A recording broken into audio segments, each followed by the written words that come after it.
Cindy, wake up. Cindy, wake up. What? Jason, he's not breathing. Call 911 now, Jennifer. Call. Hi. My husband, he's not breathing. Yeah, his mother's trying to revive him. She's giving him CPR. You gotta give him 10 compressions. Okay. I think I got him back. He's gurgling. I think I got him. The paramedics are coming. Clark County Coroner. We'll take it from here.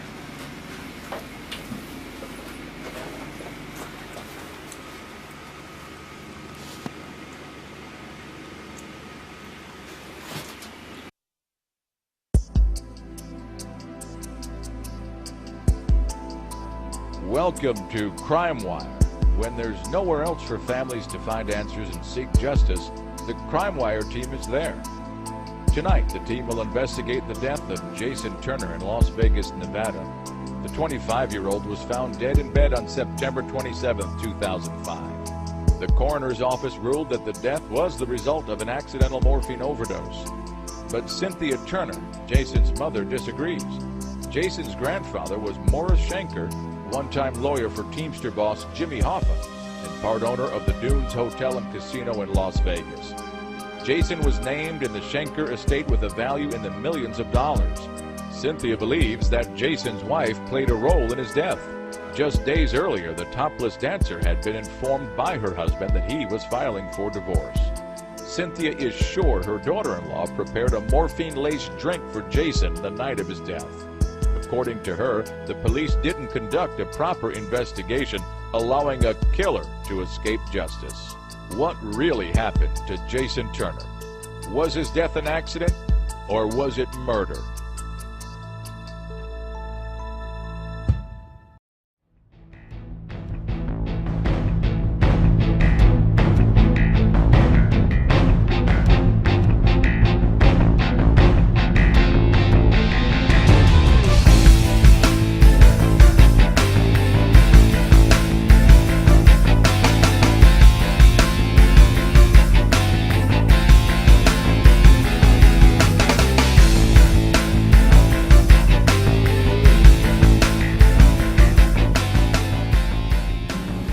Guys, I think what we need to do to get started in the Turner investigation is do some interviews. Hi, I'm Cynthia Turner.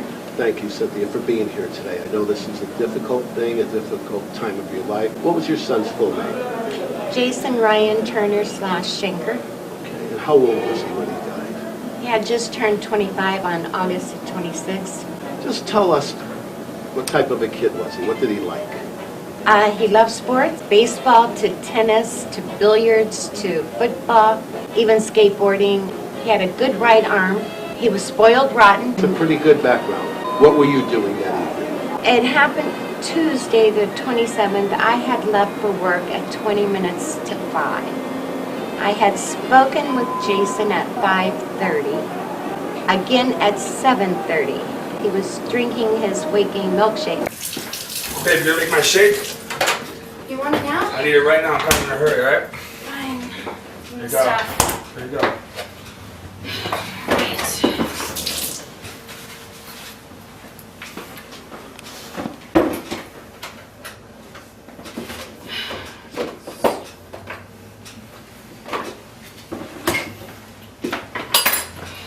Hey, Mom. How's it going? I got some great news for you. I got that job I was telling you about, the emergency room. Yeah, the lounge. I'm going to be the manager of it. The one thing I don't have, though. One thing I don't have.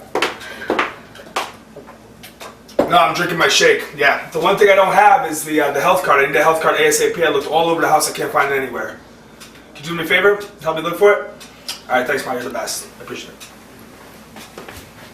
He was so ecstatic, so excited about this promotion being a kitchen manager. Did you know anything about him possibly starting a new job the next day?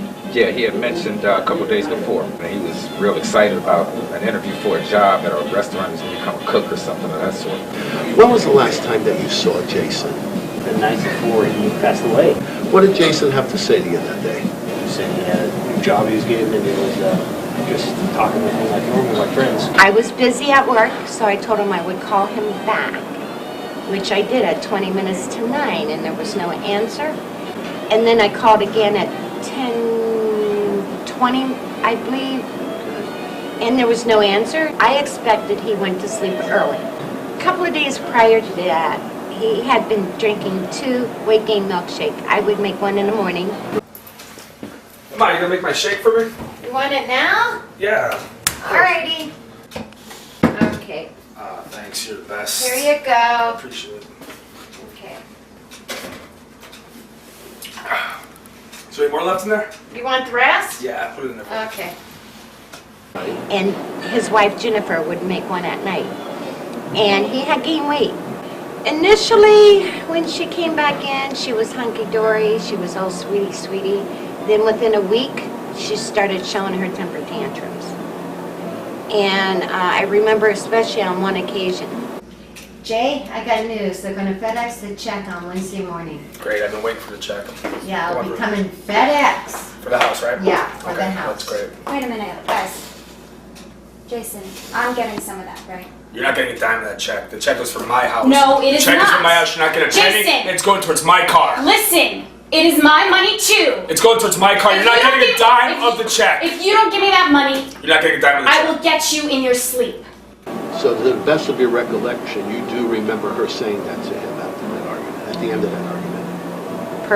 Verbatim, yes. Oh, yes. How soon after his death did you start saving some of the samples? Immediately when she walked out the door before my son's body was taken out of the bedroom. What did you do exactly? I went and I lifted the mattress. I found his medical bracelet. I saved the pillow. I saved the blender. I wrapped that up. What did the coroner say Jason died from? Well, his initial report was undecided. The second report was accidental drug overdose because of the quantity found in his bloodstream. Quantity of what? Morphine. Jason had a very high level of morphine in his blood post-mortem, able to bring about his demise, a little over 2,000 nanograms per milliliter, where deaths began around 200. This morphine, why do you feel she even knew where it was in the house? I had a bag and I collected my mom's medication and had it on the top shelf of the cabinet. Well, I had found a couple more items of mother's.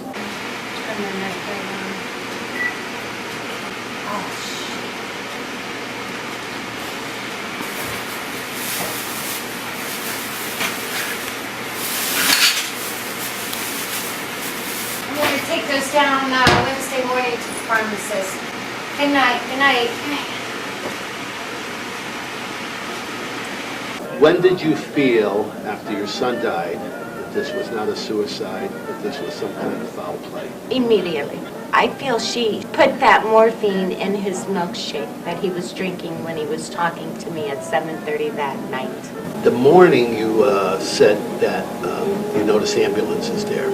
Right, I got up that morning, getting ready for work, and About what time would that be? I had to be at work at 8 o'clock, so this had to be between 7 and 7:30. And what was she doing?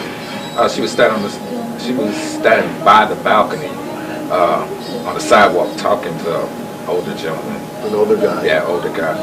Did she seem depressed or anything about what was going on? Was she crying at all or anything like that? No tears or nothing, they were just basically talking.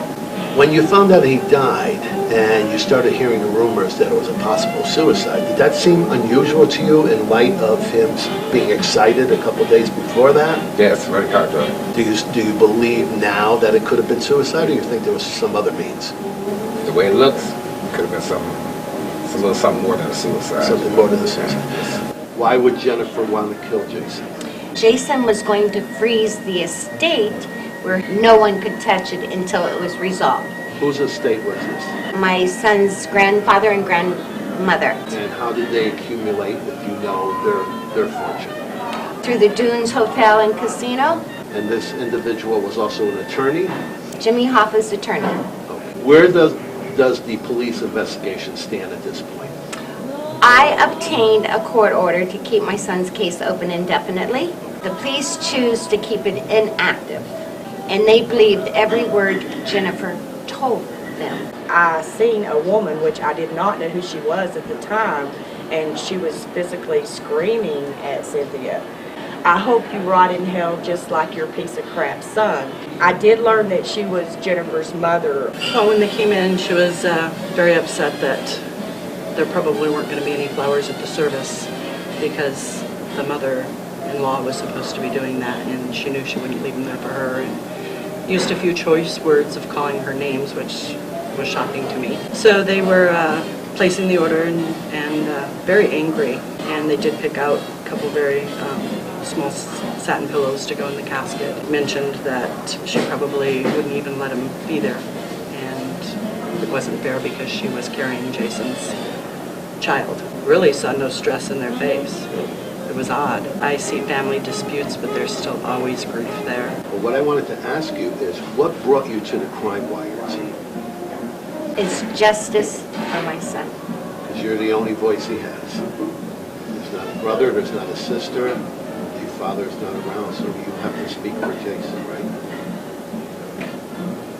I want to thank you for coming today. We'll do the best we can on this case for you, okay? It's been difficult for you, Cynthia, but thank you for coming forward and doing this. Thank you. I just hope we can get justice for my son. Thank you very much.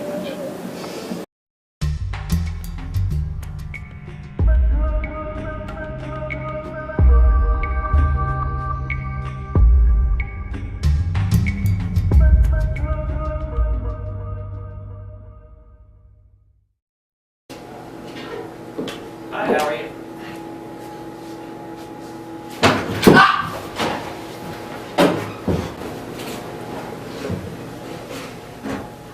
What did I do wrong from the moment I pressed the button? Never go into an elevator alone. So you go, oh, I gotta go, and then you just wait for the next one, or you find a different route to leave rather than go back in that elevator. Yeah, a different thing. Just by all means stay away from the elevator because you're trapped in there. There's no windows, there's no doors.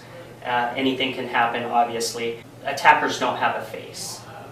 Thank you, Ken, very much. Thank you, Susan. She really believes in her heart that her son was murdered. Okay, she does not feel he committed suicide. She gives us a lot of good background on him and why, the relationship of the marriage and many other things, the money situation with the grandfather. So there's a lot to take another look at over here. And, as an investigator now, I'm not wearing the cop hat anymore, I hope they would take another look and maybe talk to Jennifer a little bit more. Bring her in, see what kind of statements she's giving now that's different from 2005. I'm wondering, though, that if the witnesses are credible, and if the interviews that you did, that if it's strong enough for the police to really be open, and the prosecutor's office. I think that we should try to go to the prosecutor's office here in the state as well, and ask them to really look at everything based on just different developments that we learned that maybe they didn't have a chance or an opportunity to find out.